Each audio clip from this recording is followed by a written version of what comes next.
Yo, what's up mga kababayan, mga kalingap? Welcome back muli sa aking munting channel. Ako po yung host Ariada TV ay muling nagbabalik at meron naman tayong panibagong reaction video mga kababayan, mga kalingap. No? Ito nga po yung naging prank ni Carla kay Papa Joms, no? Na kung saan mga kababayan, mga kalingap, yung ginawang prank ni Carla ito mga kababayan, mga kalingap ay merong maganda at hindi magandang naidulot mga kababayan, mga kalingap, no? Ano nga ba yung maganda at hindi magandang naidulot na ginawa ni Carla sa pagprank kay Jomar? Unahin natin yung hindi magandang naidulot na prank ni Carla kay Jomar ay yun nga po, no, yung mga kababayan, mga kalingap. Kahit hindi ko sabihin sa inyo mga kababayan, mga kalingap, no, talagang alam nyo yan kung mga nagbabasa po kayo ng mga comment sa comment section, no? Talagang ang hindi magandang naidulot mga kababayan, mga kalingap, yung ating mga kababayan na solid supporters ng Team Jomcar, lalong-lalo na po yung mga OFW at yung mga senior citizen. Talagang mga nag-comment sila doon mga kababayan, mga kalingap, no? Kahit mismo puntahan nyo yung YouTube channel ni Kalingap Rob ay talagang merong mga sumakit ang dibdib, merong mga naiyak, merong mga kinabahan, at meron pa nga daw parang aatakehin daw siya nung mabasa pa lang yung thumbnail ni Kalingap Rob. Kayo po ba mga kababayan, mga kalingap, ano po bang na-feel nyo nung mabasa nyo pa lang yung thumbnail ni Kalingap Rob at nung mapanood nyo yung part 39 season 3 ng Team Jomcar? Aminin nyo, kinabahan din kayo, no? Kasi kahit ako, no, medyo bata-bata pa ako, talagang medyo kinabahan ako at yung dibdib ko parang dug. What more pa kaya yung ating mga kababayang mga senior citizen? Nako, maano pa naman yan, tawag doon, mabilis pa naman pumintig yung kanilang mga puso, no? Kaya nga po yung iba talagang sumakit yung dibdib mga kababayan, mga kalingap. Pero sa isang banda, may maganda rin pong naidulot yung pag-prank ni Carla kay Papa Joms, no, mga kababayan, mga kalingap, no? Dahil nga po nalaman natin na sa pag-prank ni Carla kay Papa Joms, nalaman natin na itong si Papa Joms ay hindi lang po pang kalingap serye yung kanyang nararamdaman, no? Hindi lang po pang vlog lang po yung kanyang panliligaw dito kay Bebe Carla, no? At talagang kahit daw ihinto na yung vlog ng Team Jomcar, patuloy pa rin daw pong manliligaw si Papa Joms. Yun po yung magandang naidulot kay Carla dahil nalaman nga po ni Carla yung tunay na hangarin, yung tunay na motibo at yung tunay na nararamdaman ni Papa Joms para sa kanya. At maganda rin ang naidulot ng mga kababayan, mga kalingap, dahil marami ang nagtatanong kung tunay nga ba yung nararamdaman ni Papa Joms kay Carla.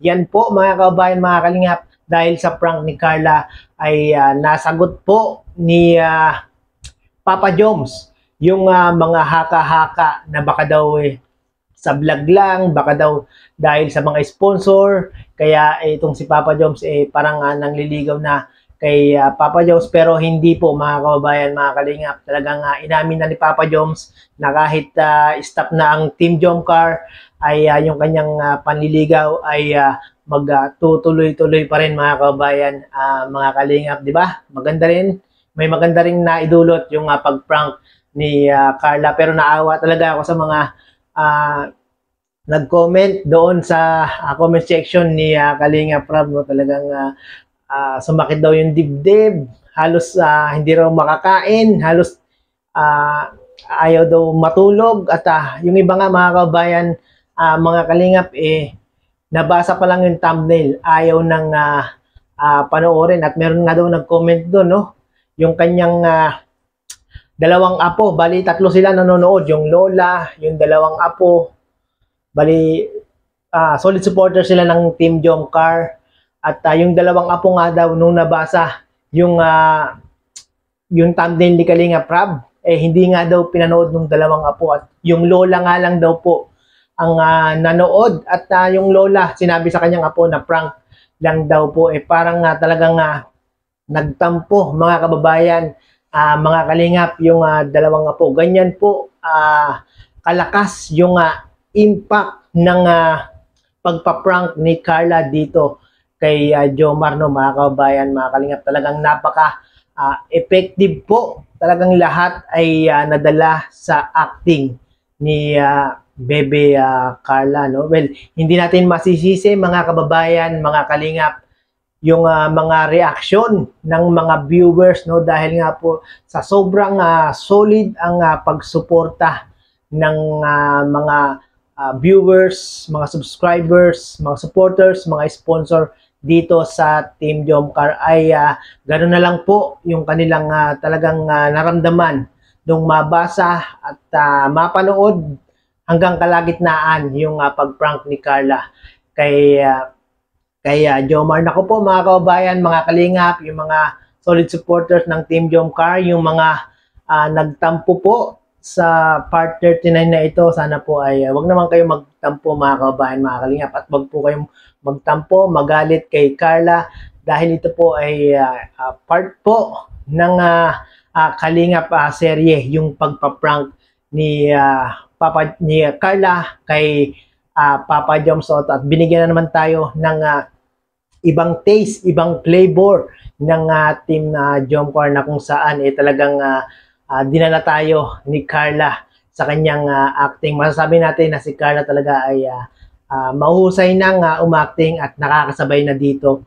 kay Papa Joms, no. Grabe talaga, dati hindi makabasag pinggan, dati talagang mahiyain, pero ngayon pag pinanood nyo po yung part 39 ay talaga naman masasabi nating talagang sumasabay na siya sa actingan ni Papa Joms, no, mga kababayan, mga kalingap. Ako, season 3 na po yan, no, mga kababayan, at episode 1 pa lang yan. Ano pa kaya yung mga susunod na episode? Ano pa kaya yung mga kaganapan na mangyayari? Malamang ihanda nyo na ang inyong mga sarili, mga kababayan, mga kalingap, dahil itong dalawa ay talagang magaling ng umacting. Talagang madadala na tayo bawat episode ng kanilang mga vlog, no. Sa mga hindi pa po nakakapanood ng part 39 ng Team Jomcar, mangyari po ay pakipanood nyo po sa YouTube channel ni Kalingap Prab, no. I-play ko po dito, mga kababayan, mga kalingap, yung maiksing clips